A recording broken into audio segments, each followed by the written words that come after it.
ये कहानी उन साक्ष्यों पर आधारित है जो मत्ती, मरकुस, लूका और यूहन्ना रचित सुसमाचार में यीशु के जीवन के बारे में लिखी गई है। यह मरियम मगदलिनी के द्वारा वर्णित की गई है, जिसे शास्त्रों में यीशु की एक अनुयायी बताया गया है। उसका वर्णन नाटक के रूप में उस व्यक्ति की कहानी का सटीक वर्णन करता है जो लगभग 2000 वर्ष पहले रहता था। एक कलाकार ने यीशु के जीवन चरित्र का अभिनय किया है। हालांकि कोई भी कलाकार इस चरित्र को निभाने के योग्य नहीं है, फिर भी ये इसलिए किया गया है ताकि हम यीशु के जीवन को समझ सकें और उससे लाभ उठा सकें।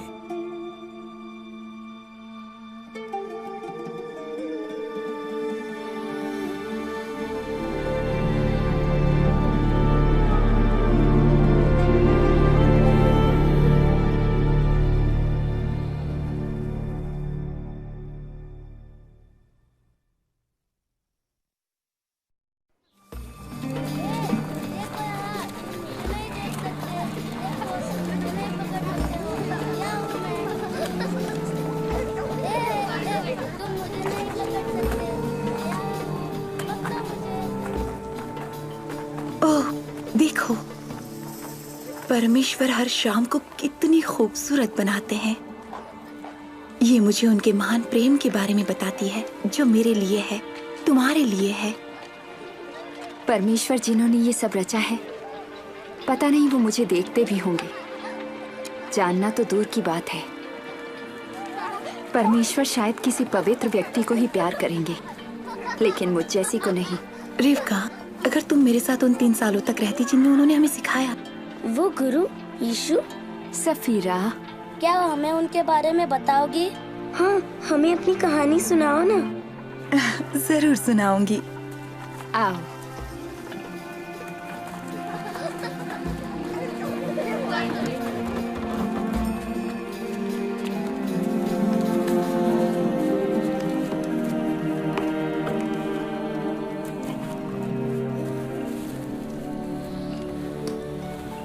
अच्छा, हमें शुरू से ही बताना होगा। यीशु से मिलने के बाद से? नहीं, हमें यीशु की कहानी को समझने के लिए शुरू से ही बताना होगा, जैसा कि पवित्र शास्त्र हमें बताता है। आरंभ में परमेश्वर ने पृथ्वी और इसके सारे पेड़ पौधों, पशुओं, पक्षियों और समुद्र में रहने वाले प्राणियों की रचना की।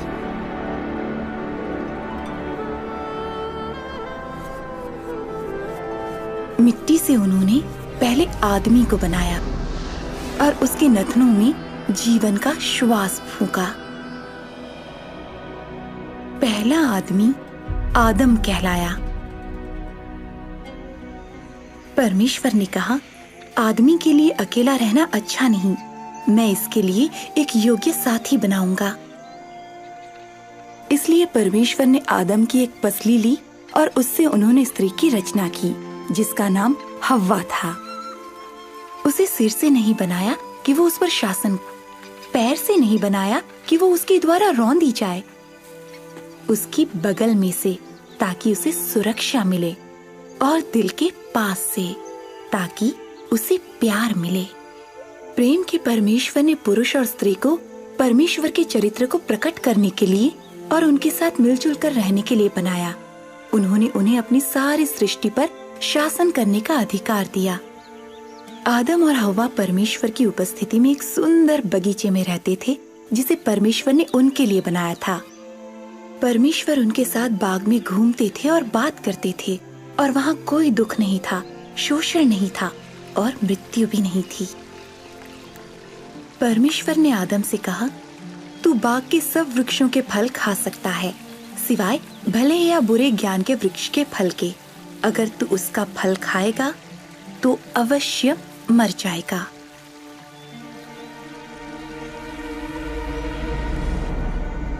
लेकिन एक दिन शैतान ने हव्वा को बहकाया।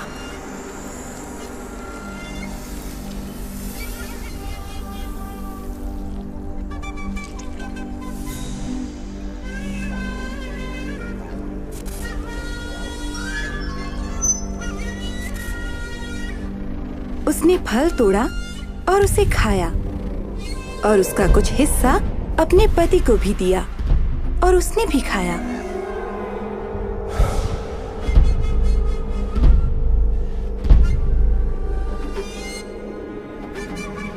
आदम और हव्वा की आज्ञा तोड़ने के शर्मनाक काम से बगीचे की शांति भंग हो गई। स्त्री पुरुष के बीच का मेल और परमेश्वर और उनके बीच का मेल भी खत्म हो गया। आदमी को एक पीड़ादायक जीवन जीने का श्राप मिला और स्त्री को संतान उत्पन्न करते समय की पीड़ा सहने का और पति द्वारा शासित होने का श्राप मिला। लेकिन परमेश्वर ने एक वादा भी किया कि एक दिन स्त्री का वंश, उसकी अपनी संतान, सर्प का सिर कुचलेगी। पवित्र शास्त्र में दयालु परमेश्वर अपनी सृष्टि के साथ अपना मेल और आदर फिर से स्थापित करने की योजना के बारे में बताते हैं। उन्होंने अपनी योजना का कुछ हिस्सा अब्राहम पर भी जाहिर किया। अब्राहम ने परमेश्वर पर भरोसा किया और उनका आदर किया, और परमेश्वर ने अब्राहम को आशीष दी और उसके द्वारा सारे राष्ट्रों के लोगों को भी आशीष दी।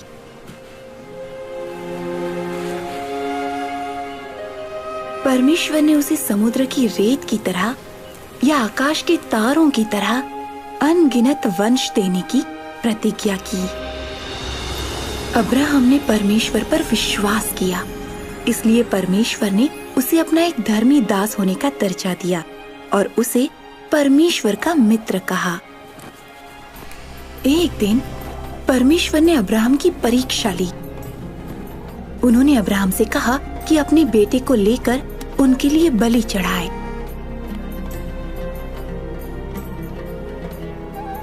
अब्राहम जानता था कि परमेश्वर ने उसे इस पुत्र के द्वारा बहुत बड़ा वंश देने की प्रतिज्ञा की है और इसके द्वारा सारी जातियों को आशीष देंगे। उसने फिर भी विश्वास किया और उनकी आज्ञा मानी। परमेश्वर ने पुकारा, अब्राहम, अब मैं जान गया हूँ कि तू मेरी आज्ञा मानता है। तूने अपने प्रिय पुत्र को भी मेरी खातिर नहीं रख छोड़ा। अब्राहम ने अपने पास एक मेढ़ा देखा, सो अब्राहम ने परमेश्वर के लिए उसे अपने बेटे के बदले बलि चढ़ाया। परमेश्वर ने अब्राहम को उसके पुत्र के बदले जो मेढ़ा दिया था, वो परमेश्वर की आने वाली महान योजना की एक झलक थी। ये योजना थी पाप के श्राप को और मृत्यु को नष्ट करने की और पुरुष और स्त्री का परमेश्वर के साथ मधुर संबंध पुनर्स्थापित करने की। पवित्र शास्त्र एक आने वाले के बारे में बताता है। वो समस्त संसार के पापों के लिए एक अंतिम बलिदान होगा। भविष्यवक्ताओं ने इस व्यक्ति को मसीह नाम दिया। उनका आना संसार के लिए एक बड़ी आशीष होगा। वो एक उद्धारकर्ता, भविष्यवक्ता और राजा होंगे। यशायाह ने बताया कि मसीह जब आएंगे तो क्या करेंगे। परमेश्वर के अभिषिक्त गरीबों के लिए सुसमाचार, टूटे हुए दिलों के लिए चंगाई, गुलामों के लिए छुटकारा और कैदियों के लिए आजादी लाएंगे और घोषणा करेंगे कि समय आ गया है कि परमेश्वर अपने लोगों को बचाएगा। एक गुरु इस जगत में थे जिनका नाम यीशु था। क्या ये वही थे जो सांप का सिर कुचलने के लिए, अंधकार से भरे संसार में उजाला फैलाने के लिए और हमारे श्राप को आशीषों में बदलने के लिए भेजे गए थे? क्या ये वही प्रतिज्ञा किए हुए मसीह हो सकते हैं? क्या ये किसी को जो डरा हुआ हो या लज्जित हो या तुच्छ हो, उसे छुटकारा दे सकेंगे?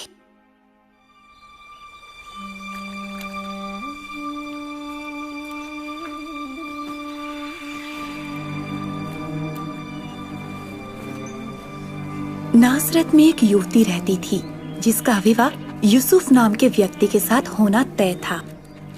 उसका नाम मरियम था।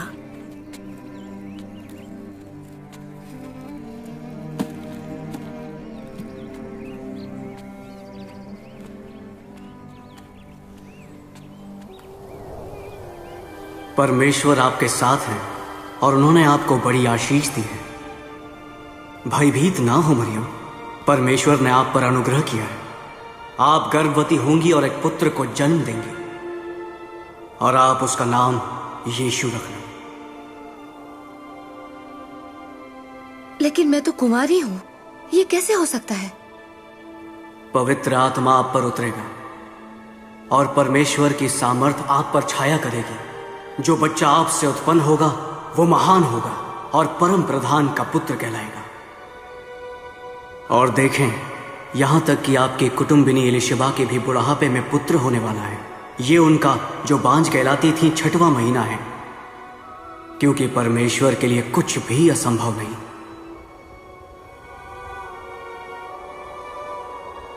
मैं परमेश्वर की दासी हूं। जैसा आपने कहा वैसा ही मेरे लिए हो।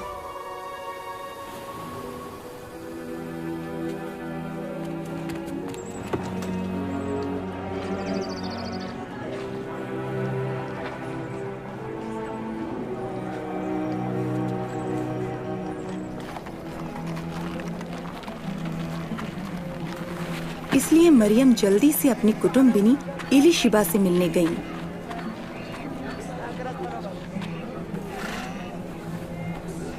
एलीशिबा, मरियम, बहन मरियम।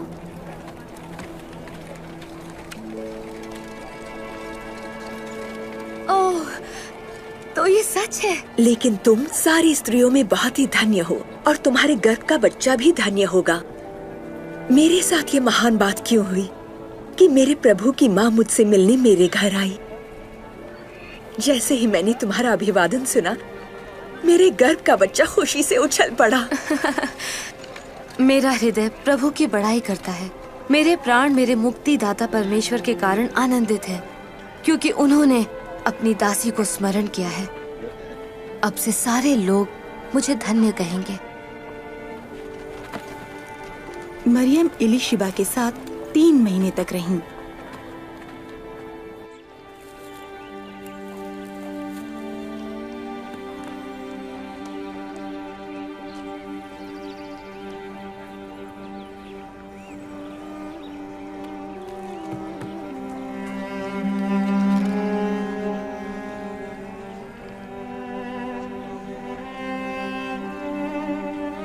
जब यूसुफ को पता चला कि उसकी होने वाली पत्नी गर्भवती है, तो उसने उसे चुपके से त्याग देने का विचार किया।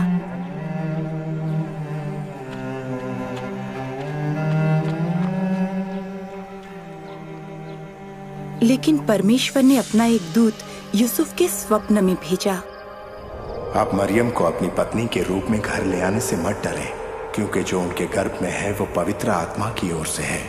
वो एक पुत्र उत्पन्न करेंगी और आप उनका नाम यीशु रखना, क्योंकि वो अपने लोगों का उनके पापों से उद्धार करेंगे।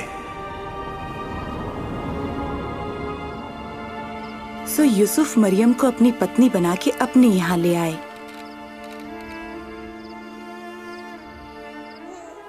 यीशु का जन्म बेथलेहम में ऐसी जगह पर हुआ जहाँ जानवर रखे जाते थे, क्योंकि यूसुफ और मरियम के लिए उनके रिश्तेदारों के यहाँ भी जगह नहीं थी। और स्वर्गदूतों के एक दल ने यीशु के जन्म की घोषणा की। जब उस बच्चे के खतने का समय आया, तो उसका नाम यीशु रखा गया, जिसका अर्थ है परमेश्वर बचाता है। और मरियम और यूसुफ बच्चे को प्रभु को समर्पित करने के लिए आराधनालय में ले आए।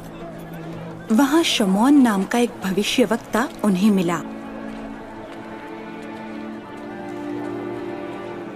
ये बच्चा परमेश्वर का चुना हुआ है, बहुतों के गिरने और उठने के लिए, परमेश्वर का चिन्ह होने के लिए, जिसके विरोध में बातें की जाएंगी। इससे बहुतों के भेद प्रकट होंगे और दुख एक तेज तलवार की तरह तेरे हृदय को छेद देगा।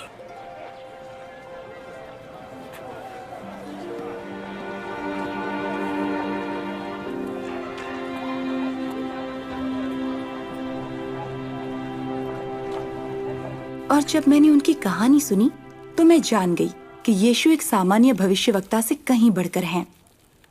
स्वर्गदूत का क्या मतलब था जब उसने यीशु को परम प्रधान का पुत्र कहा? तो प्रभु की किसी स्त्री के साथ संबंध से तुम्हारा मतलब नहीं है? नहीं नहीं नहीं नहीं, याद रहे, मरियम एक कुंवारी थी। यीशु का गर्भ में आना वास्तव में परमेश्वर के आत्मा द्वारा अद्भुत कार्य था। परमेश्वर कुछ भी कर सकते हैं। क्या तुम्हें इस पर विश्वास नहीं? अपने अद्भुत जन्म के कारण हालांकि यीशु हमारी और तुम्हारी जैसे स्त्री से जन्मे थे, फिर भी वो कहीं ज्यादा थे। अपने पापों से पश्चाताप करो और बपतिस्मा लो और परमेश्वर तुम्हारे पाप क्षमा करेंगे। परमेश्वर ने स्वयं ही ये कहा जब इलीशिबा का पुत्र यूहन्ना बपतिस्मा देने वाला लोगों को यरदन नदी में बपतिस्मा दे रहा था। मैं तो तुम्हें पानी से बपतिस्मा देता हूँ, लेकिन जो आ रहे हैं वो मुझसे कहीं अधिक महान हैं। मैं तो इस योग्य भी नहीं कि उनके जूतों के बंधन खोल सकूं। वो तुम्हें पवित्र आत्मा और आग से बपतिस्मा देंगे। उनका सूप उसके हाथ में है, ताकि गेहूं को भूसी से अलग कर अपने रखते में रख सके।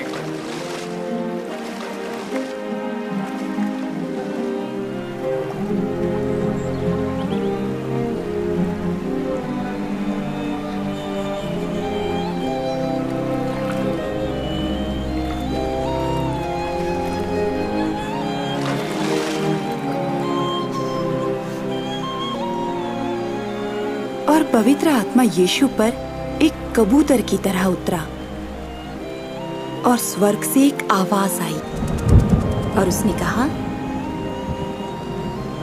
तुम मेरे प्रिय पुत्र हो, मैं तुमसे प्रसन्न हूँ। अपने बपतिस्मे के बाद यीशु उस इलाके में घूमते रहे, लोगों को शिक्षा देते रहे और उनके संदेश उनके अधिकार को साबित करते थे।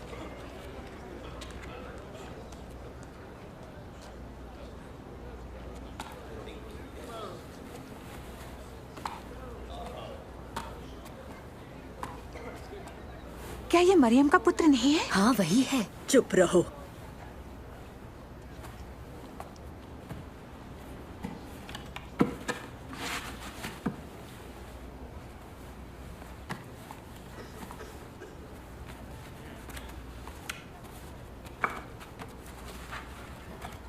परमेश्वर का आत्मा मुझ पर है, क्योंकि उन्होंने मुझे दीनों को शुभ संदेश सुनाने के लिए चुना है।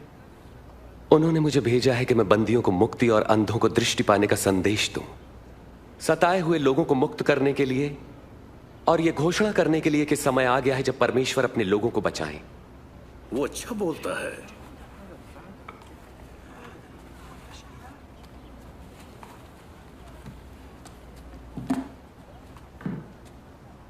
धर्मशास्त्र का यह लेख आज पूरा हुआ, जैसा तुमने अभी सुना। क्या परमेश्वर का वचन सच्चा ठहरा? ये प्रतिज्ञा तो केवल मसीह ही पूरी कर सकते हैं। हम कैसे जानेंगे? उनके वचनों ने कईयों को सोचने पर मजबूर किया और उनके आश्चर्य कर्मों पर कई लोगों ने विश्वास किया।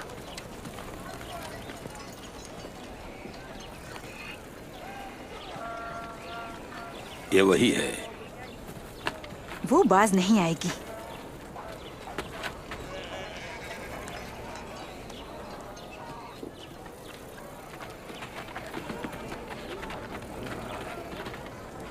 ये कौन है?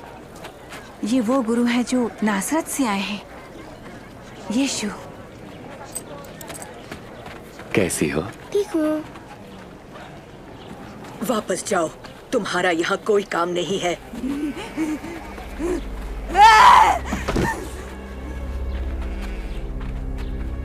गुरु, उसे छोड़ दें। आप उसे देखकर अपने आप को अशुद्ध ना करें। मरियम, तुम हमसे क्या चाहते हो नासरत के यीशु? हम जानते हैं कि तुम कौन हो, परमेश्वर के पवित्र। चुप रहो।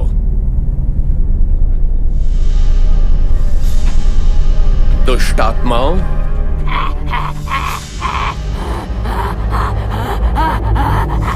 इस औरत में से निकल जाओ।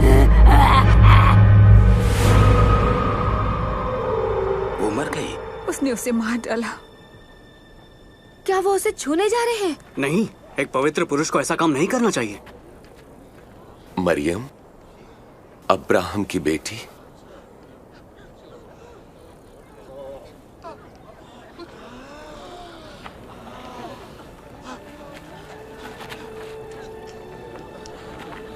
ये बिल्कुल ठीक है। वो जीवित है। आश्चर्य है। कौन है ये मनुष्य? यहाँ तक कि दुष्ट आत्माएं भी इनकी सुनती हैं। ये तो आश्चर्य है। ये तो आश्चर्य है। ये कैसे हो सकता है? धन्यवाद।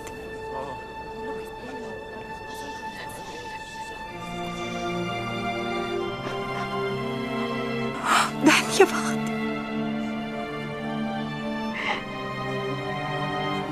धन्यवाद।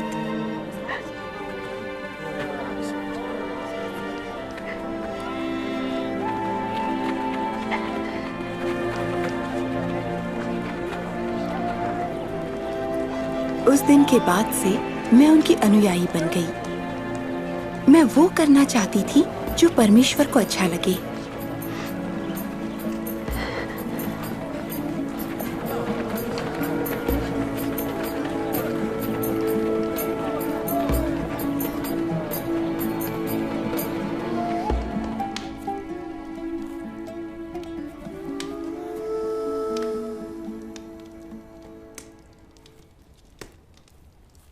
सालों तक मैं शर्मिंदगी में रही थी, लेकिन यीशु ने मुझे मेरा सम्मान लौटाया। उनकी सामर्थ्य ने सब दुष्ट आत्माओं को बाहर निकाल दिया। ओह बच्चे। सफीरा। दीना, तुमने यीशु की शिक्षा को सुना और उनके आश्चर्य कर्मों को देखा। हाँ, तब तो तुम्हें पता ही होगा कि मैंने क्यों उनके लिए सब कुछ छोड़ दिया। और मैं ही अकेली नहीं थी, उनके चेले भी थे। शिमोन पतरस, बरतुल्मे, मती, यहूदा इस्करियोती और बाकी के 12। और महिलाएं सुसन, यूहन्ना, मैं खुद और दूसरे भी हैं जिन्होंने अपने घराने समेत यीशु और उनके चेलों की मदद की। हम सब जो ये आशा करते थे कि परमेश्वर ने आखिरकार हमारे लिए मसीह को भेजा। हमें सचमुच एक मुक्तिदाता चाहिए था। रोम ने हम पर बहुत कठोरता से शासन किया। जो भी चीज हमें अच्छी लगती वो ले लेते और जो भी थोड़ा बहुत हमारे पास बचता उस पर कर लगाते। हम शारीरिक और आत्मिक रूप से भूखे थे और हमें कोई ऐसा चाहिए था जो हमें परमेश्वर की राह दिखाता। वर्षों की निराशा और संघर्ष के बाद हम में से कईयों ने तो आशा ही छोड़ दी थी। फिर भी यीशु जहां कहीं भी गए उन्होंने आशा दी।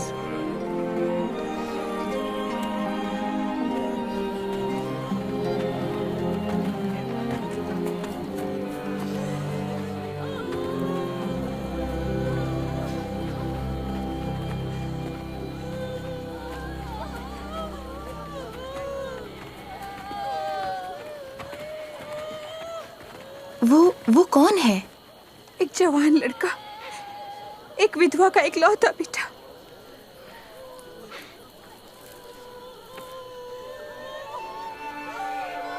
हे जवान, उठ।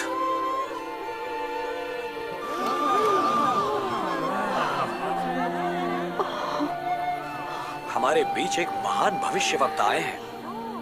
परमेश्वर अपने लोगों को बचाने आए हैं।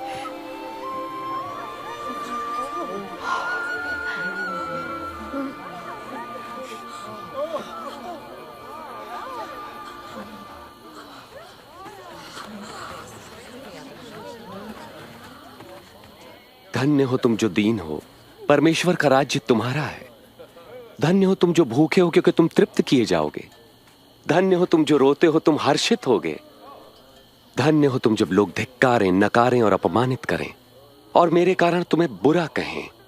जब ऐसा हो तो तुम आनंदित और मगन होना, क्योंकि तुम्हारे लिए स्वर्ग में बड़ा प्रतिफल है। उनके पूर्वजों ने भी भविष्यवक्ताओं के साथ ऐसा ही किया। 16, 17, 18, 19, 20। बस मेरे पास मतलब है तुम्हारा? तुम्हारे पास इतना ही है? हाय तुम पर जो अब धनी हो, तुमने आराम का जीवन बिता लिया।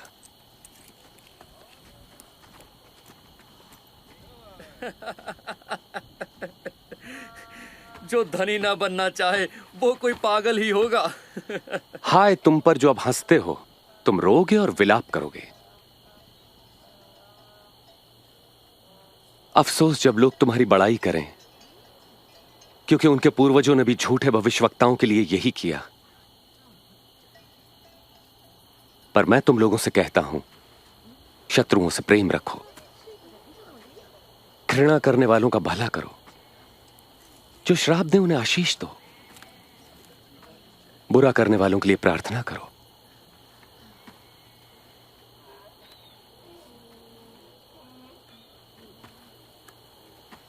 तुम्हारे एक गाल पर कोई थप्पड़ मारे तो उसकी ओर दूसरा भी फेर दो।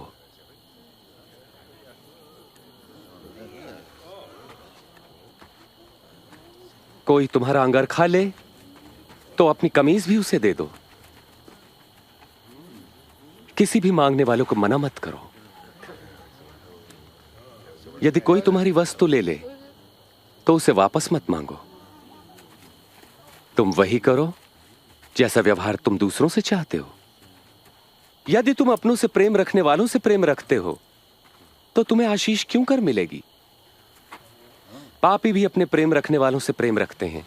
और यदि स्वयं पर भलाई करने वालों की भलाई करते हो तो तुम क्यों कर आशीष पाओगे? पापी भी ऐसा ही करते हैं। वो उसे कैसे छू सकते हैं? वो उससे कैसे बात कर सकता है? बेशर्म। नहीं, शत्रुओं से प्रेम रखो, उनका भला करो, उधार देकर वापसी की आशा न रखो, तब तुम्हें बड़ा प्रतिफल मिलेगा। तुम परम प्रधान परमेश्वर की संतान ठहरोगे। वो दुष्टों और आभार न मानने वालों पर भी कृपालु है। दयावंत बनो जैसा तुम्हारा परम पिता दयावंत है। यीशु हमें बचाइए। आरोप मत लगाओ तो तुम पर भी नहीं लगेगा। दोष मत लगाओ तो तुम पर भी दोष नहीं लगेगा। क्षमा करो तो तुम्हें भी क्षमा मिलेगी। हमें अपनी राह पर चलाएं प्रभु। दो तो तुम्हें भी दिया जाएगा। जिस नाप से नापोगे उसी से तुम्हारे लिए भी नापा जाएगा। अंधा अंधे को मार्ग नहीं दिखा सकता। ऐसा करने पर दोनों ही गड्ढे में गिरेंगे।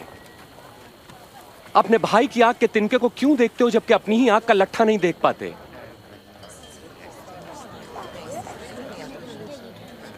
हे गुरु, हमें राह दिखाएं। प्रभु, हमें आपकी आवश्यकता है। धन्य है वो माता जिन्होंने आपको जन्म दिया और पाला। पर वे कितने धन्य हैं जो परमेश्वर का वचन सुनते और मानते हैं।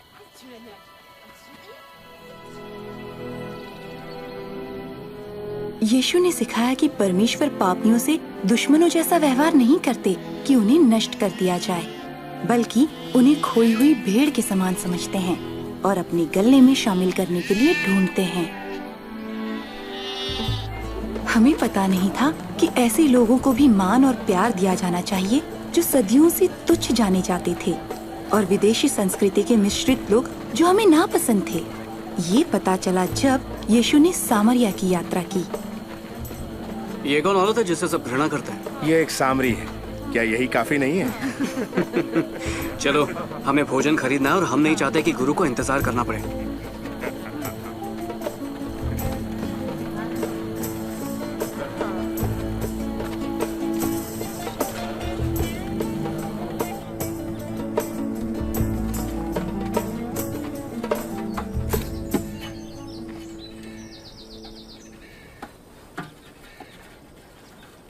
मुझे पानी पिलाओगी?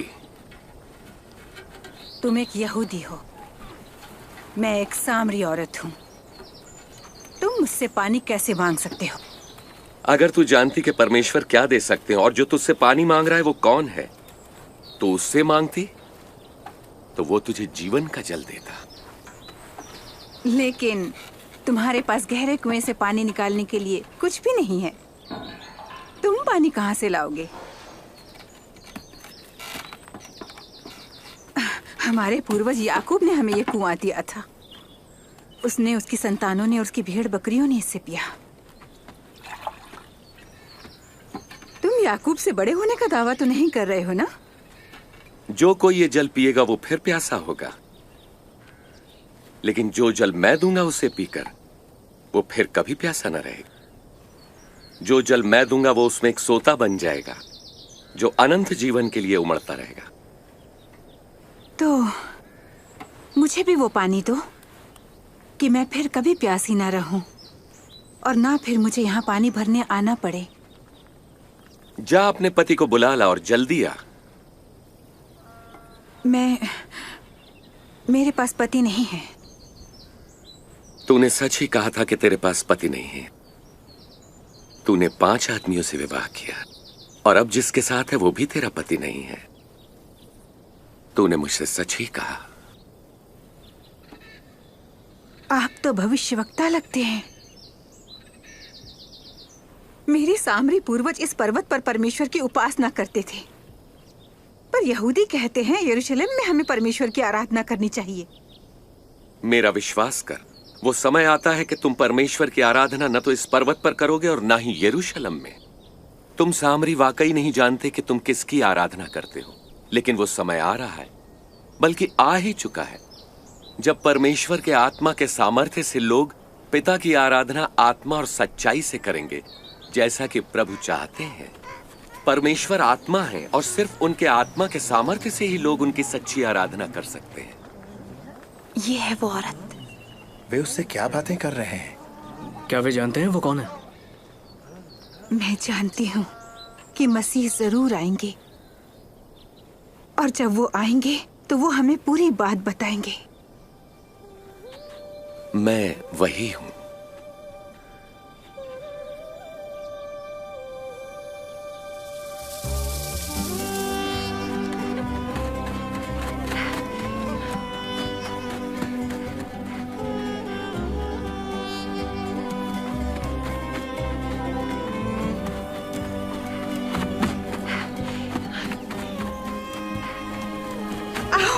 और देखो, उस आदमी ने जो कुछ मैंने किया वो सब बता दिया।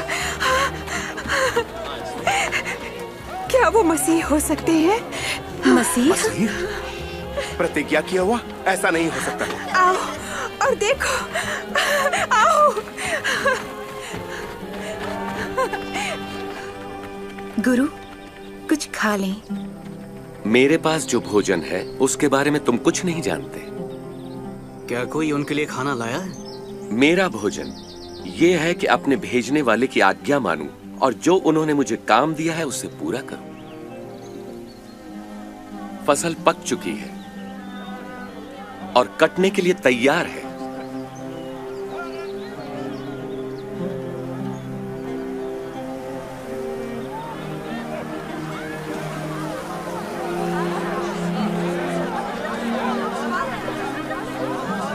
देखो कितने लोग आ रहे हैं। सामरियों के लिए भी कोई शुभ समाचार है?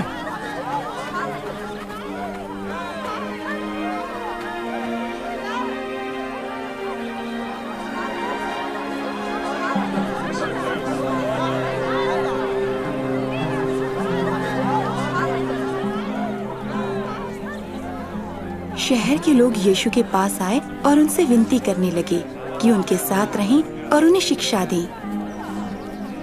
हम वहाँ 2 दिन रहे और बहुत से सामरियों ने उन पर विश्वास किया।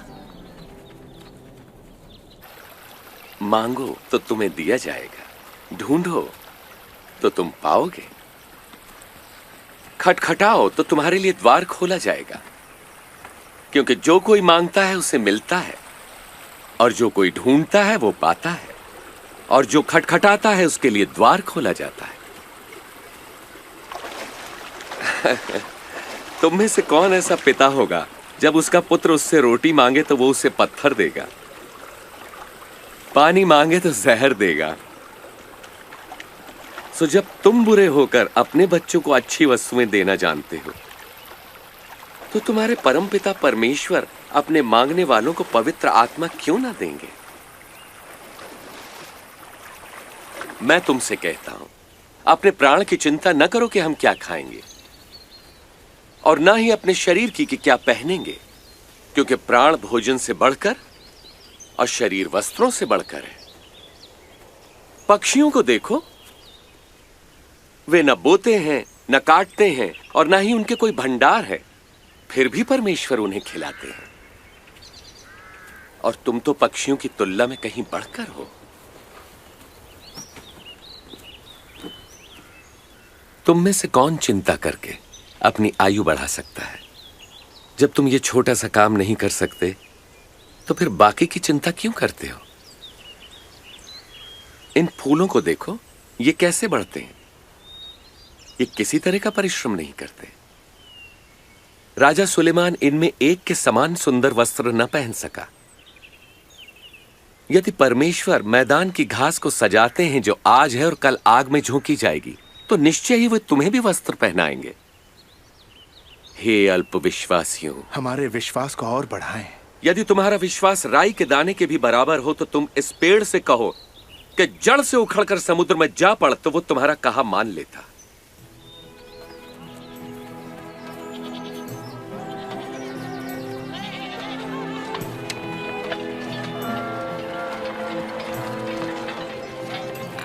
पाप में गिराने के लिए परीक्षाएं अवश्य आती हैं, परंतु हाय उस मनुष्य पर जिसके द्वारा वो आती हैं। जो किसी के लिए पाप का कारण बनता है, उसके लिए यही ठीक है कि उसके गले में भारी पत्थर लटकाकर उसे समंदर में डाल दिया जाए।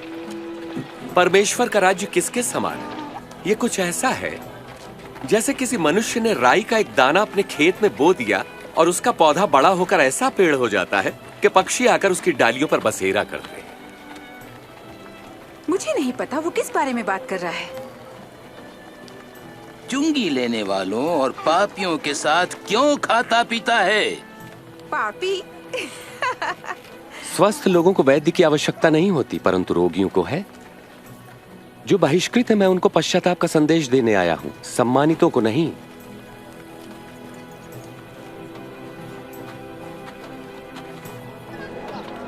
वे आ रहे हैं, वे यही हैं, देखो। यीशु, यीशु।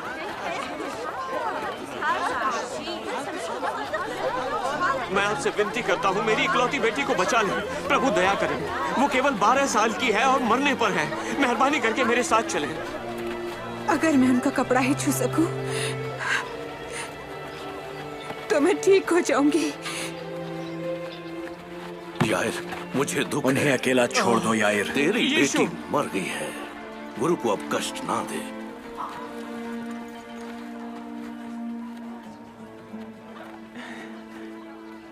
डरो नहीं, विश्वास रखो, वो ठीक हो जाएगी।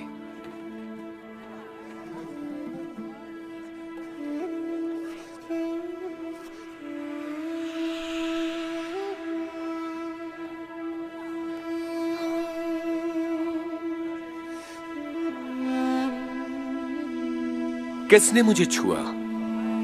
किसी ने मुझे छुआ है। मैं जानता हूं कि मुझसे सामर्थ्य निकली है।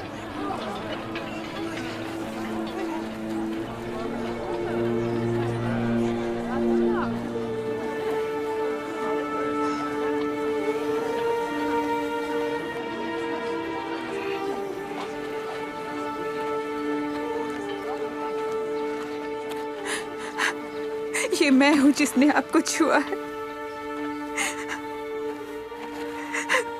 मैं 12 साल से लहू बहने से परेशान थी। अपना सब कुछ वैद्यों पर खर्च कर दिया, पर वो कुछ ना कर सके।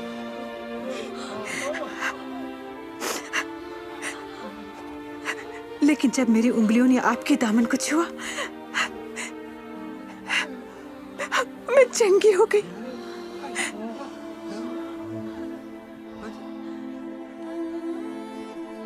बेटी, तेरे विश्वास ने तुझे चंगा किया है।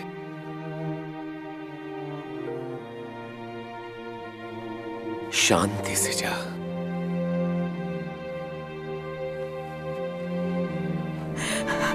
धन्यवाद।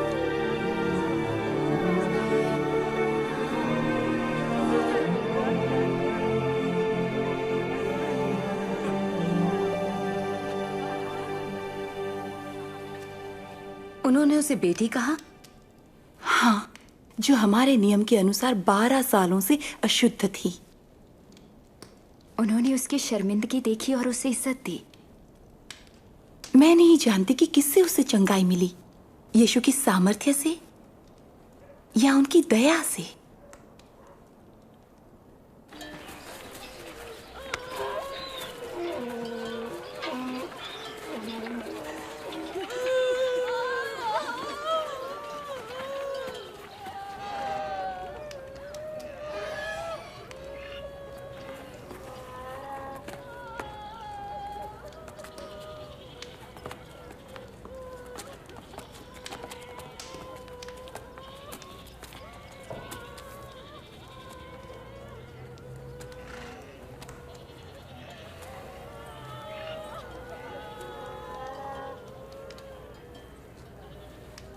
तुम रो मत, वो मरी नहीं है, वो तो बस सो रही है।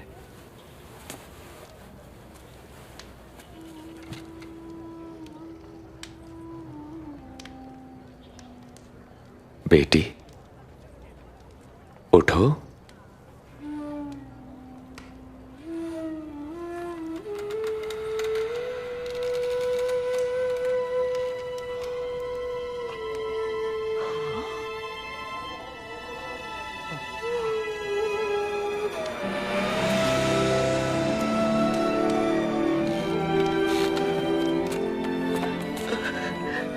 इसे कुछ खाने को दो।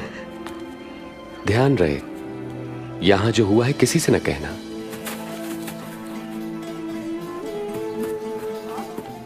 वो जीवित है, मालिक की बेटी। गुरु ने उसे जीवित कर दिया।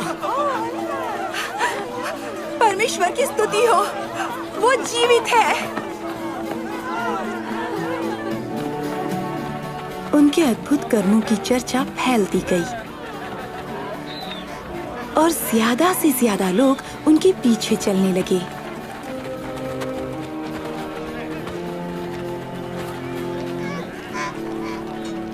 स्वामी, लोगों को भेज दें ताकि वे आसपास के गांवों में जाकर अपने लिए भोजन और ठहरने की जगह ढूंढ सकें। ये एक सुनसान जगह है। तुम स्वयं इनके भोजन का प्रबंध करो। लेकिन हमारे पास केवल 5 रोटियां और 2 मछलियां ही हैं।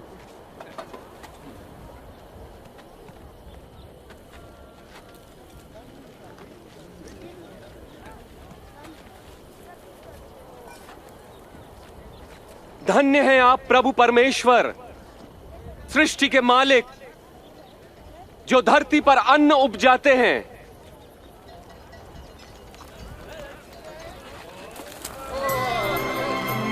ये तो चमत्कार है। विश्वास नहीं होता। हम खाते रहे जब तक कि हमारा पेट नहीं भरा, और जो बच गया उसे जमा करने पर 12 टोकरे भर गए। ये अद्भुत आश्चर्य कर्म हमें यीशु की आशीषों की याद दिलाता है, ताकि हम उनके पीछे चलते रहें।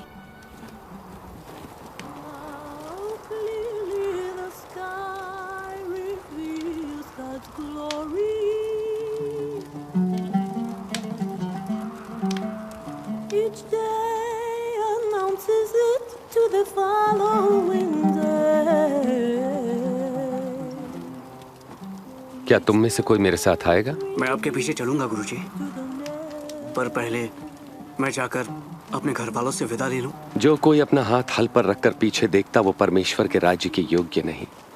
यदि कोई मेरे साथ चलना चाहता है तो वो स्वयं से इनकार करे और प्रतिदिन अपना क्रूस उठाकर मेरे पीछे हो ले।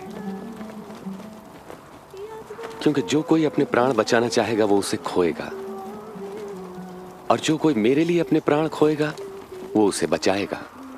यदि मनुष्य सारे जगत को प्राप्त कर अपने प्राण खो दे तो क्या लाभ? जो कोई मुझसे और मेरी शिक्षाओं से लजाता है, तो मैं भी अपनी और पिता की व स्वर्गदूतों की महिमा सहित जब आऊंगा तो उस मनुष्य से लजाऊंगा।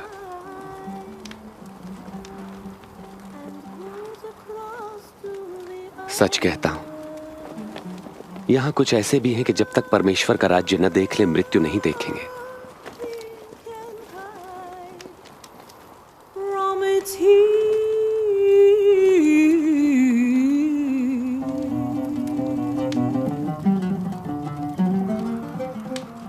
ऐ मेरे लोगों, भयभीत ना हो। परम पिता की यह इच्छा है कि तुम्हें राज्य दें। अपना सब कुछ बेचकर पैसा गरीबों को दान कर दो और ऐसे बटुए बनाओ जो फटते नहीं। स्वर्ग में धन इकट्ठा करो जहां वो घटता नहीं, क्योंकि कोई चोर वहां नहीं पहुंच सकता, न ही कीड़ा उसे नष्ट कर सकता है। जहां तुम्हारा धन होगा वहीं तुम्हारा मन भी लगेगा।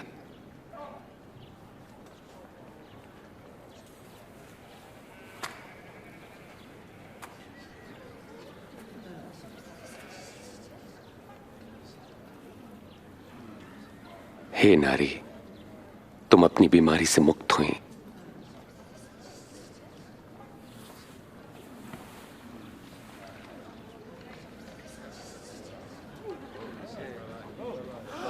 देखो, देखो वो चंगी हो गई। ये तो चमत्कार है। देखो वो चंगी हो गई। आओ देखो। एक और चमत्कार। प्रभु की महिमा हो। 18 साल। परमेश्वर आपको सुखी रखें गुरुजी। 6 दिन हैं जिनमें हम काम कर सकते हैं, इसलिए उनमें से किसी दिन आकर चंगे हो जाना, लेकिन विश्राम के दिन नहीं। अरे कपटियों, क्या विश्राम के दिन तुम में से हर कोई अपने गधे या बैल को खोलकर उन्हें पानी पिलाने नहीं ले जाता? और यहां पर यह स्त्री जो अब्राहम के वंश से है, जो 18 वर्ष तक शैतान के बंधन में थी, क्या विश्राम के दिन उसे मुक्त करना उचित न था?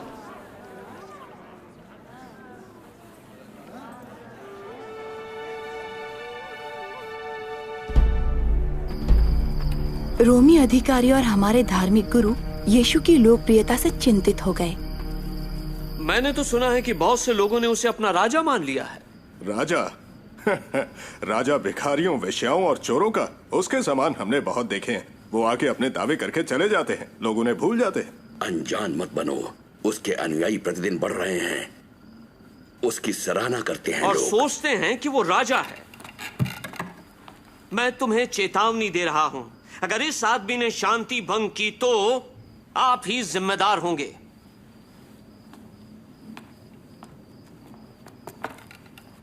शायद ये सही कहते, हमें गलीली का सामना करना होगा।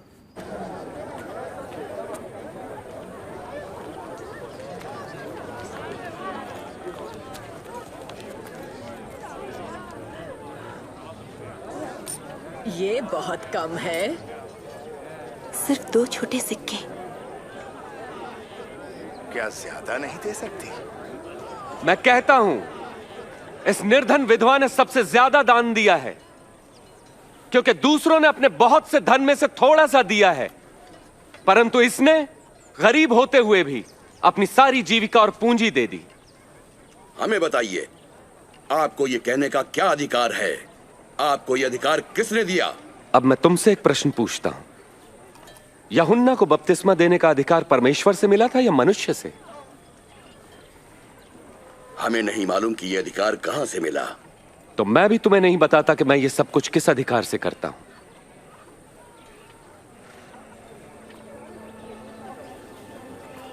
वो यीशु की दया को पहचानने या जानने के बजाय उन पर इल्जाम लगाने का बहाना ढूंढने लगे।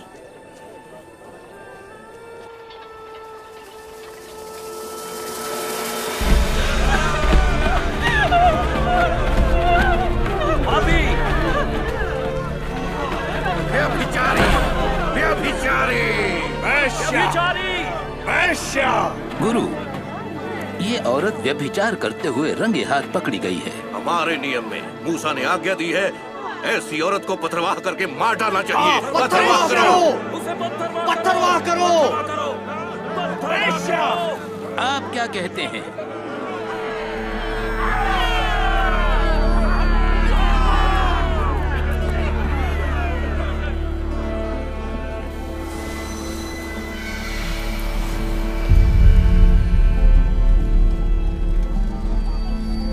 गुरु, हमारे पास 2 लोगों की गवाही भी है।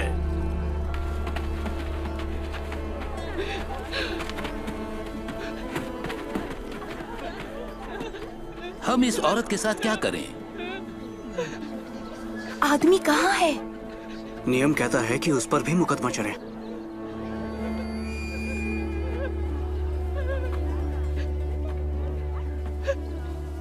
तुम में से जिसने कभी कोई पाप न किया हो वही उसे सबसे पहले पत्थर मारे।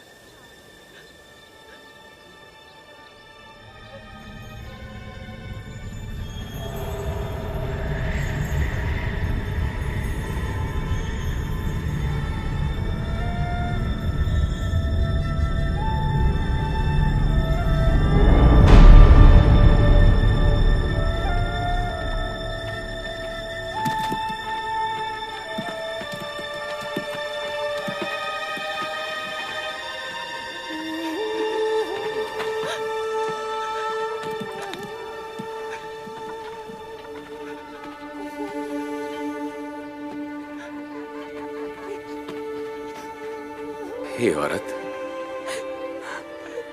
वो कहां गए? क्या तुझे दंड देने के लिए कोई नहीं रुका? यहाँ कोई नहीं। तो मैं भी तुझे कोई दंड नहीं देता।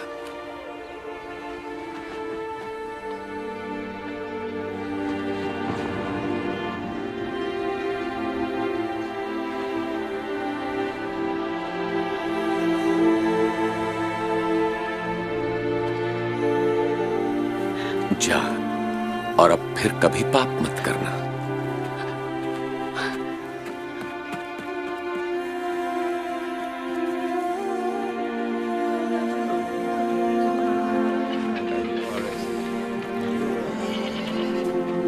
मुझे ऊपर उठाओ। आजा मेरे कंधे पर। क्या आप तुम देख सकते हो? मैं यीशु को देख सकता हूँ। वो नियमों को तोड़ता है। एक बीज बोने वाला बीज बोने निकला। विश्राम दिन का उल्लंघन करता है। बोते हुए कुछ बीज मार्ग के किनारे गिरे और पापियों के साथ रहता है। और कुछ अगर हम उसे ऐसे ही जाने देंगे तो हर कोई उस पर विश्वास कर लेगा और रोमी अधिकारी कार्रवाई करेंगे और हमारे मंदिर को तोड़ देंगे। अच्छी भूमि पर गिरे और सभी पौधों ने उगकर वो यीशु को फांसने और उनके पीछे चलने वालों को रोकने में असफल रहे, लेकिन उन्होंने उनके मसीह होने के दावे को रोकने का इरादा कर लिया और उन्होंने एक ऐसे आदमी को ढूंढ लिया जो उन्हें धोखा देने के लिए तैयार हो गया।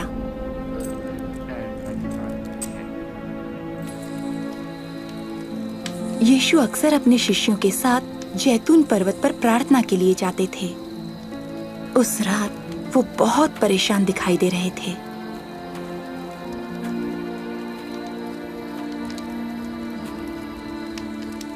तुम क्यों सो रहे हो? उठो और प्रार्थना करो कि तुम परीक्षा में न पड़ो।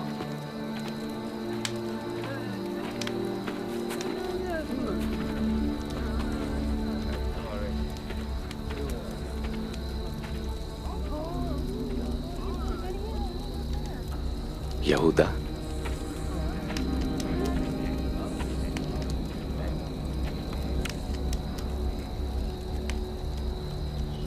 क्या तुम चुंबन लेकर मुझे पकड़वा रहे हो? गुरु, क्या हम तलवार चलाएं? चलो इसे पकड़ लो। बस बहुत हो गया।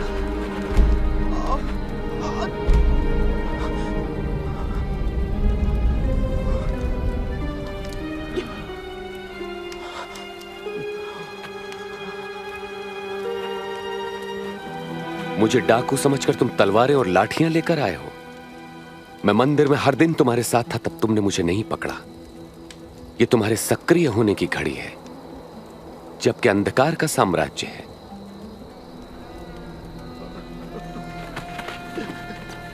पकड़ लो इसे। उनके ही साथी ने उन्हें धोखा दिया। उनके अपने ही एक शिष्य ने, जिसे हम सब जानते थे और भरोसा करते थे। इस पे निगरानी रखो। उस रात पहरेदारों ने उनका मजाक उड़ाया और उन्हें मारा। तुझे किसने मारा? बता जरा। भविष्यवाणी कर, अब कौन तुझे मारेगा? बस करो, ये सब बंद करो। इसे सभा के सामने लाओ।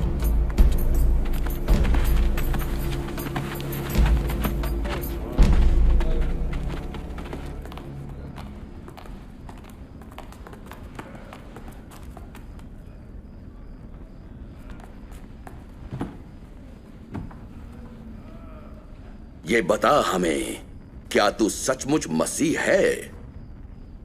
यदि मैं बताऊंगा तो तुम विश्वास न करोगे।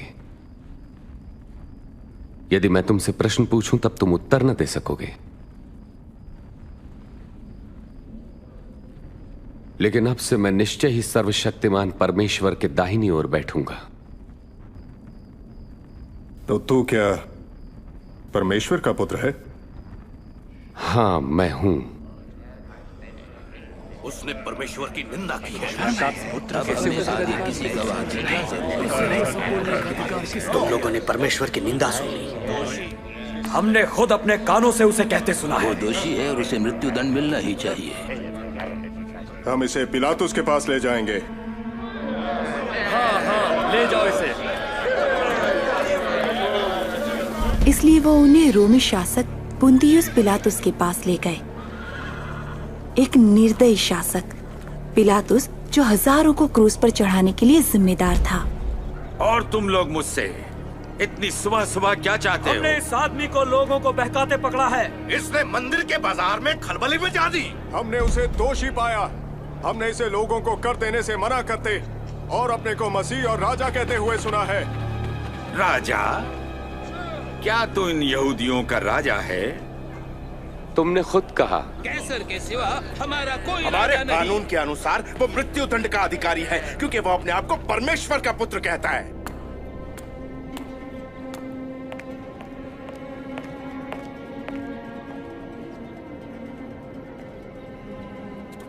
इस आदमी ने मृत्यु के दंड के योग्य कुछ नहीं किया।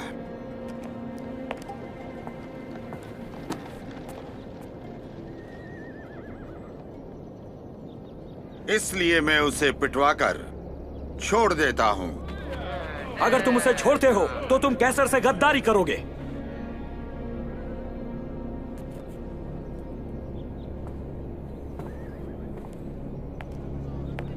उसे क्रूस पर चढ़ाओ।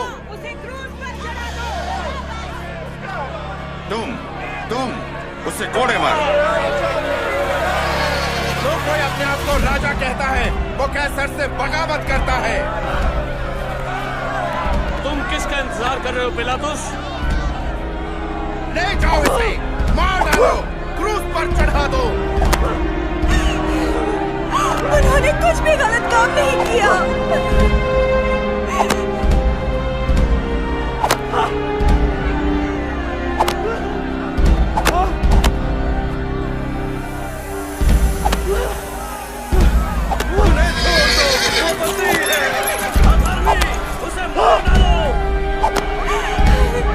उन्होंने कुछ भी बुरा नहीं किया। तुम उसे क्यों सता रहे हो? छोड़ दो।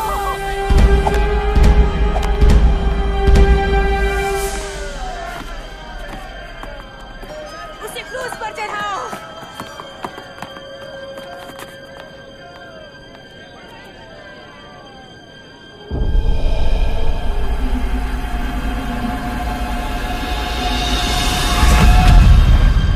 क्रूस पर चढ़ाओ। क्रूस पर चढ़ाओ। पीछे पीछे हटो। पीछे पीछे हटो। उससे दूर रहो।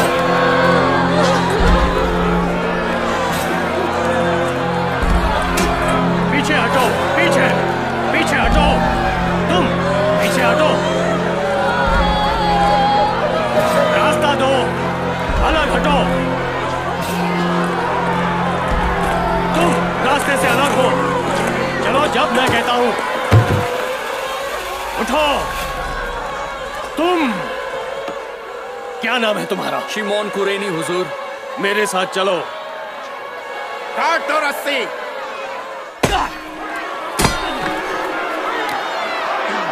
तुम उठाओ इसे।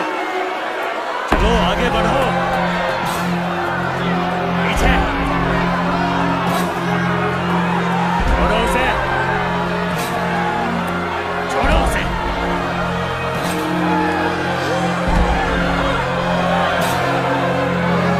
पीछे हटो। पीछे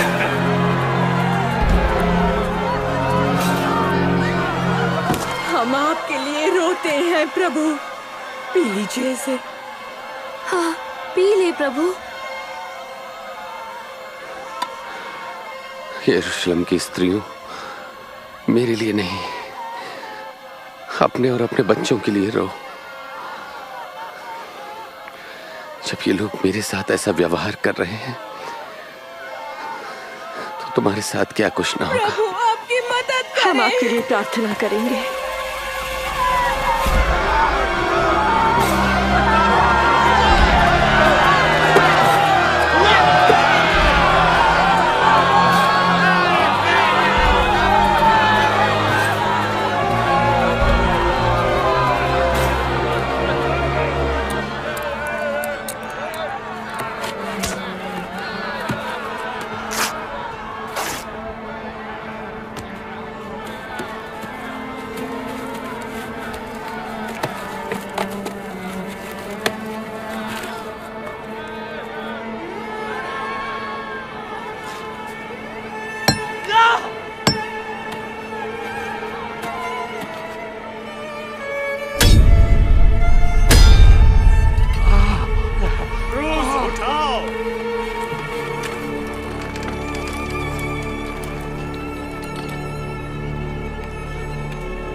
हे पिता, इन्हें क्षमा कर, ये नहीं जानते कि क्या करते हैं। इसने औरों को बचाया, अपने को नहीं बचा सकता। हाँ, बचा अपने को। अगर तू सचमुच मसीह है, अब क्रूस पर से उतर आ। हमें अपना कोई चमत्कार दिखा। जो कोई भी लटकाया जाता है वो परमेश्वर की ओर से श्रापित होता है।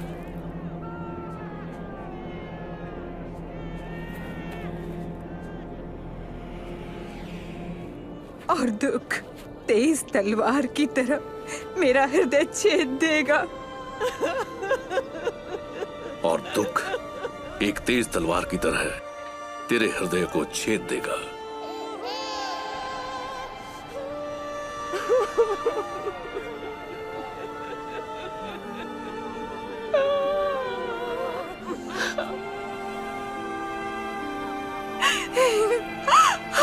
लेकिन क्यों?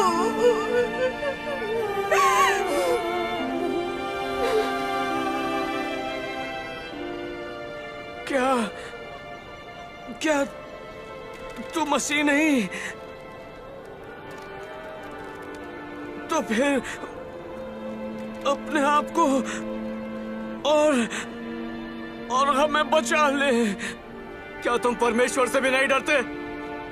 उनको वही सजा मिल रही है जो हमें मिली, पर उनका तो कोई अपराध नहीं है। मुझे याद रखना यीशु जी, जब आप अपने राज्य में आएंगे। मैं वचन देता हूं कि तुम आज ही स्वर्ग में होगे मेरे साथ।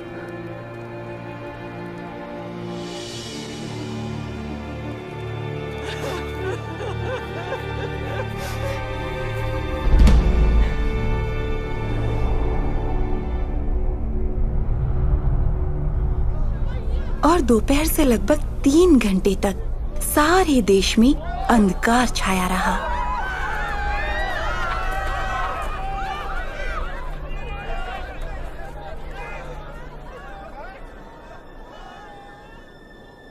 हे पिता, आपके हाथों में मैं अपनी आत्मा सौंपता हूं।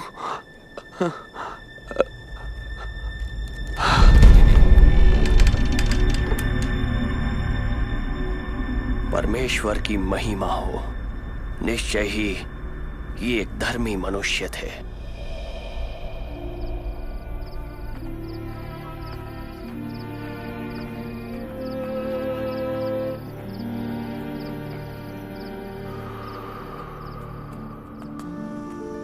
धार्मिक सभा के एक सदस्य अमृतिया के यूसुफ ने, जो इस कार्य से सहमत नहीं था, जाकर पिलातुस से अनुमति ली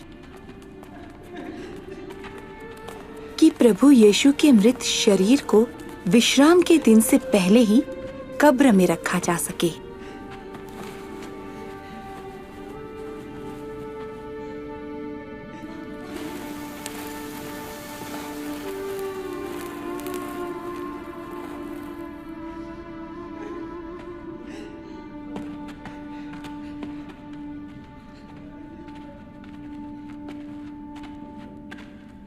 हमें क्षमा करें, हम अपने प्रभु की देह के पीछे पीछे आ गईं।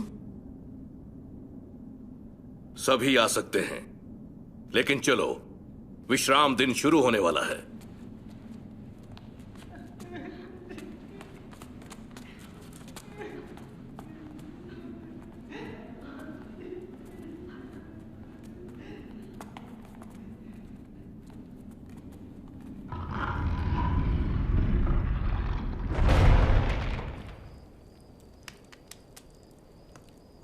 उन्होंने उसे क्यों मारा? अगर वो परमेश्वर की ओर से थे, तो उन्होंने उन्हें खुद को क्यों मारने दिया? मैंने ये सारे प्रश्न पूछे। यीशु के पास दुष्ट आत्माओं के ऊपर अधिकार था, यहाँ तक कि मुर्दे भी उनकी सुनते थे। क्या वो ये सब रोक नहीं सकते थे? मैं 3 साल तक उनके पीछे चलती रही कि शायद यही वो प्रतिज्ञा किए हुए मसीह हों, लेकिन अब तो वो जा चुके थे। अब मैं कहां जाऊं? ये बड़ी दुख भरी कहानी है, लेकिन इसका एक महिमामयी अंत है।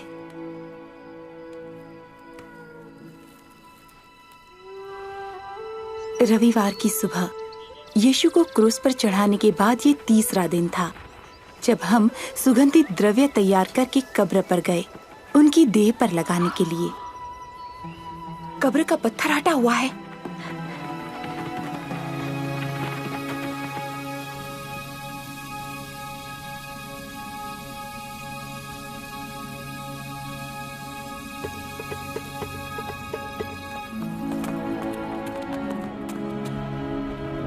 पतरस, याकूब, यूहन्ना, सुनो।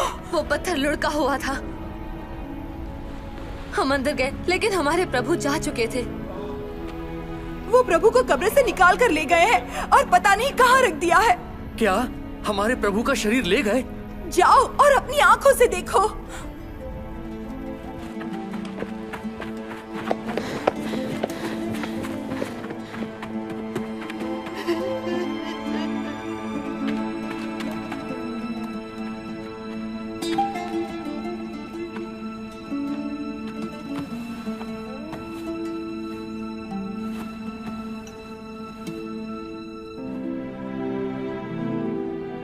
कब्र की अच्छी तरह जांच करने के बाद पतरस दूसरे शिष्यों के पास लौटा, लेकिन मैं बाहर ही खड़ी रही, हैरान और रोती हुई। उन्हें जरूर सिपाहियों ने चुरा लिया है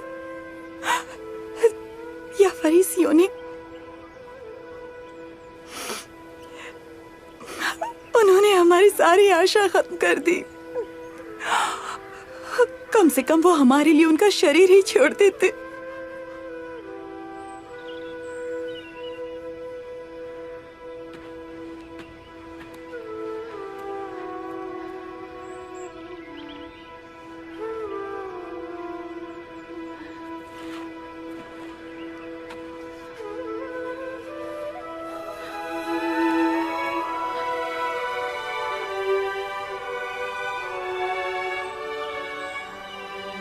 हे नारी, तू रो क्यों रही है?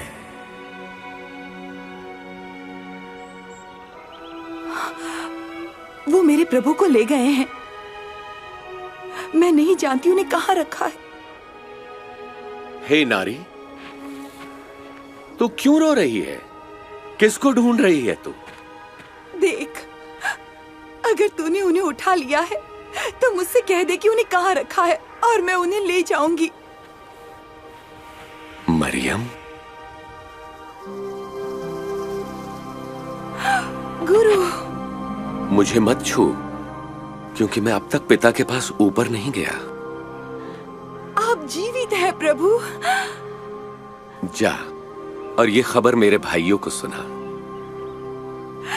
आप हमें नहीं भूले। परमेश्वर ने हमें नहीं छोड़ा। उन्हें बताओ। मैंने प्रभु को देखा है। मैंने मसीह को देखा है।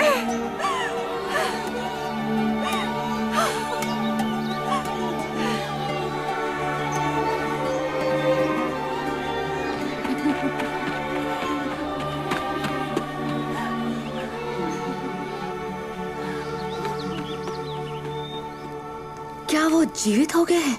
हाँ। कैसे? मृत्यु उन पर विजय न पा सकी, तो फिर उन्हें मरना क्यों पड़ा? मृत्यु पर विजय पाने के लिए। ओह, मैं उन्हें उस दिन न समझ सकी, लेकिन उसके बाद यीशु हमें कई बार दिखाई दिए और उन्होंने हमें शिक्षा भी दी। यीशु के आने से हजारों साल पहले भविष्यवक्ताओं ने शास्त्रों में प्रतिज्ञा किए हुए मसीह के बारे में ये भविष्यवाणी की थी कि वो दुख उठाएगा। यशायाह ने लिखा, वो हमारे ही अपराधों के कारण घायल किया गया, वो हमारे ही अधर्म के कामों के हेतु कुचला गया, हमारी ही शांति के लिए उस पर ताड़ना पड़ी कि उसके कोड़े खाने से हम चंगे हो जाएं। मूसा भविष्यवक्ता ने लिखा, जो लटकाया जाता है वो परमेश्वर द्वारा श्रापित है। जब यीशु क्रूस पर मरे तो उन्होंने हमारे श्राप को अपने ऊपर ले लिया, मेरा श्राप, पाप और मृत्यु का। उनके त्याग और पुनरुत्थान ने हमें बुराई के बंधन से मुक्त किया, हमें अंधकार की शक्ति से बचाया और हमें डर और शर्मिंदगी के जीवन से आजाद किया। ये वो आशीष है जिसकी प्रतिज्ञा परमेश्वर ने हमारे पूर्वज अब्राहम से की थी, जब उन्होंने कहा था कि पृथ्वी के सारे लोग उनके द्वारा आशीष पाएंगे। सारे लोग? स्त्रियां भी? यीशु ने मुझे अब्राहम की बेटी कहा। तुम एक प्रिय बेटी हो, एक बेटी जिसे वो आशीष देना चाहते हैं, जैसे कि उस औरत को उन्होंने 12 साल की बीमारी से मुक्त किया, या मेरी जैसी। हम में से किसी को भी डर या शर्मिंदगी का जीवन जीने की जरूरत नहीं है। अब हमें छुपे रहने की जरूरत नहीं है। यीशु ने स्वयं कहा, परमेश्वर का आत्मा मुझ पर है, क्योंकि उन्होंने मुझे दीनों को शुभ संदेश सुनाने के लिए चुना है। उन्होंने मुझे भेजा है कि मैं बंदियों को मुक्ति और अंधों को दृष्टि पाने का संदेश दूं, सताए हुए लोगों को मुक्त करने के लिए और यह घोषणा करने के लिए कि समय आ गया है जब परमेश्वर अपने लोगों को बचाए।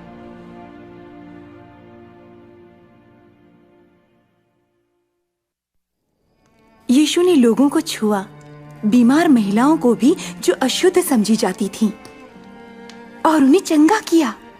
उन्होंने बच्चों, आदमियों, औरतों, अमीरों, गरीबों, धर्मियों और पापियों को शिक्षा दी, उनका सम्मान उन्हें लौटाया और अपने महान प्रेम को प्रकट किया।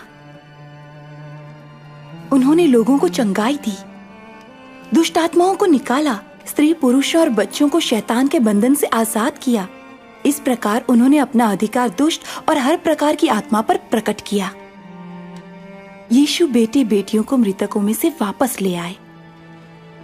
उन्होंने अपनी सामर्थ्य मृत्यु पर भी प्रकट की, और हालांकि शैतान और दुष्ट आत्माओं ने समझा कि उन्होंने यीशु को क्रूस पर चढ़ाकर विजय हासिल कर ली, लेकिन यीशु मृतकों में से जी उठे, शैतान और मृत्यु पर विजय प्राप्त करते हुए।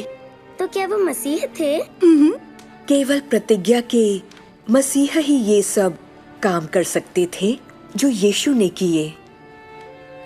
और केवल यीशु जैसे कोई दयावंत, सामर्थ्यवान और विश्वसनीय ही हमारे विश्वास और भक्ति के योग्य हैं। जब परमेश्वर ने संसार बनाया तो उन्होंने स्त्री पुरुष को अपनी उपस्थिति में रहने के लिए और अपने आनंद को अनुभव करने के लिए बनाया। ये उनकी योजना थी। लेकिन हमने उनका विश्वास नहीं किया और उनकी आज्ञा नहीं मानी। इस शर्मनाक काम ने हमें परमेश्वर से अलग कर दिया और स्त्री पुरुष के प्रगाढ़ संबंध को बिगाड़ दिया। हमने भी इस आज्ञा उल्लंघन को जारी रखा। पवित्र शास्त्र कहता है, कोई भी ऐसा नहीं जिसने पाप न किया हो। पाप का परिणाम मृत्यु और परमेश्वर से अलग होना है। लेकिन परमेश्वर संतुष्ट या प्रसन्न नहीं थे कि हम उनके प्रेम से अलग होकर शर्मिंदगी या डर में जिए। इसीलिए जैसे उसने अब्राहम के बेटे के बदले मेमने की बलि का उपाय किया था, वैसे ही परमेश्वर ने यीशु मसीह को हमारे बदले मरने भेजा। यीशु के जीवन, मृत्यु और जी उठने ने परमेश्वर और जो उनके पीछे चलना चाहते हैं उनके संबंधों को फिर से बहाल किया। और परमेश्वर के साथ हमारा ये संबंध कभी खत्म नहीं होगा, चाहे हम मर भी जाएं। क्रूस पर चढ़े अपराधी ने जब वो मर रहा था तो यीशु पर विश्वास किया और यीशु ने उससे प्रतिज्ञा की, तू आज ही मेरे साथ स्वर्ग में होगा। जो अपना विश्वास यीशु में रखते हैं वो अनंत दंड से बच जाएंगे और परमेश्वर के साथ हमेशा के लिए रहेंगे। कैसे? विश्वास के साथ उनके पीछे चलने से। पर वो मुझे कैसे अपनाएंगे? मुझे और मरियम को भी स्वीकार किया है। मैं कैसे जानूंगी? उनका विश्वास करो, उनसे पूछो, उनसे बात करो।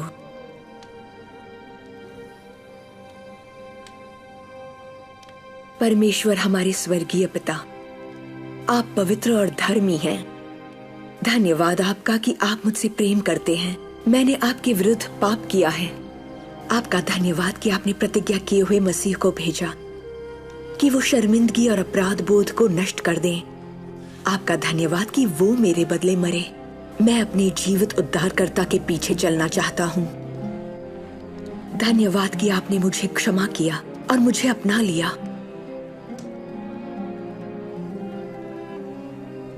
आमीन। आमीन। आमीन। आपका धन्यवाद, धन्यवाद आपका।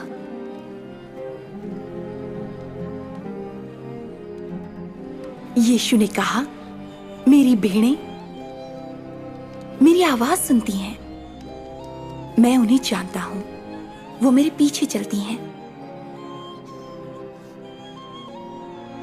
वो तुम्हें जानते हैं रिबका, और वो तुमसे प्रेम करते हैं। ये एक अनंत संबंध का आरंभ है जो बढ़ता है जैसे जैसे हम उन्हें जानते हैं और उन पर विश्वास करते हैं। हम उनके वचन पर विश्वास करने से बढ़ते हैं। विश्वास द्वारा प्रार्थना करने से, जो उन पर विश्वास करते हैं उनके साथ रहने से, और हम उनके बारे में दूसरों को बताते हैं यीशु की बात को याद करते हुए। परमेश्वर तुम्हारी रक्षा करें और आशीष दें। स्वर्ग और पृथ्वी का सारा अधिकार मुझे दिया गया है, इसलिए जाकर सब जातियों के लोगों को शिष्य बनाओ और उन्हें पिता, पुत्र और पवित्र आत्मा के नाम से बपतिस्मा दो, और उन्हें सब बातें जो मैंने तुम्हें आज्ञा दी हैं मानना सिखाओ। और देखो, मैं जगत के अंत तक सदैव तुम्हारे साथ हूं। आमीन।